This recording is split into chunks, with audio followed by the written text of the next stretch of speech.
अल्लाह अल्लाह अल्लाह फलक अर्श कुर्सी ज़मीं कहें बनाया सो अल्लाह अल्लाह अल्लाह फलक अर्श कुर्सी। मिट्टी मां आदम जो जिस्म कहें बनायो बिना पीर जे पैदा ईसा कहें करायो। मिट्टी मां आदम जो जिस्म कहें बनायो बिना पीर जे पैदा ईसा कहें करायो। फिरौन जे झोलीअ में मूसा कहें निभायो। फिरौन जे झोलीअ में मूसा कहें निभायो।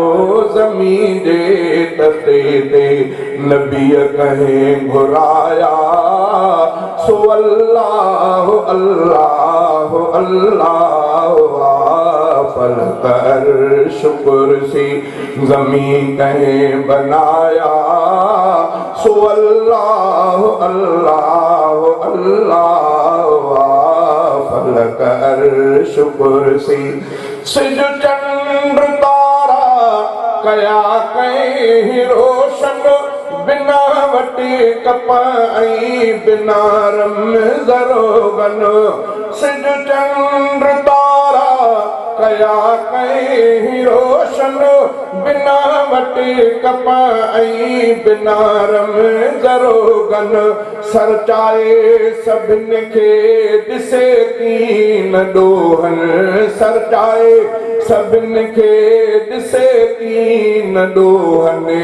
हवा बाहि पाणी दरिया कहें वहाया सो अल्लाह अल्लाह अल्लाह फलक अर्श कुर्सी ज़मीन कहें बनाया सो अल्लाह अल्लाह अल्लाह फलक अर्श कुर्सी।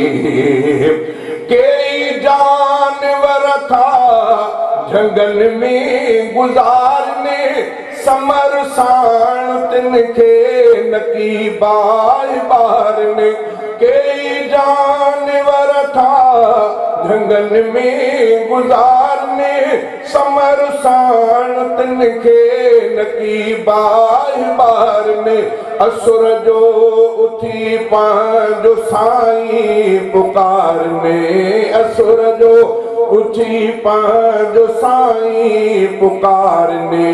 उञायल बुखायल उहे कहें खाराया सो अल्लाह अल्लाह अल्लाह फलक अर्श कुर्सी ज़मीन कहें बनाया सो अल्लाह अल्लाह अल्लाह फलक अर्श कुर्सी।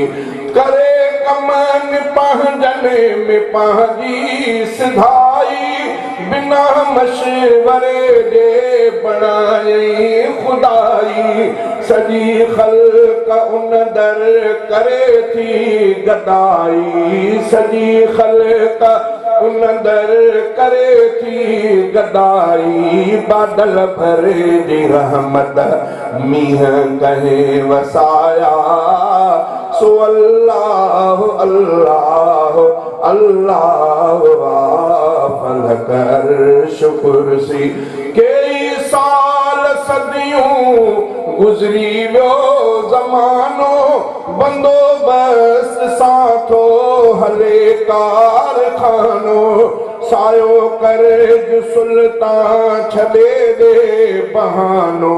लखें कहें माराया लखें कहें जियारा सो अल्लाह अल्लाह अल्लाह फलक अर्श कुर्सी ज़मीन कहें बनाया सो अल्लाह अल्लाह अल्लाह फलक अर्श कुर्सी।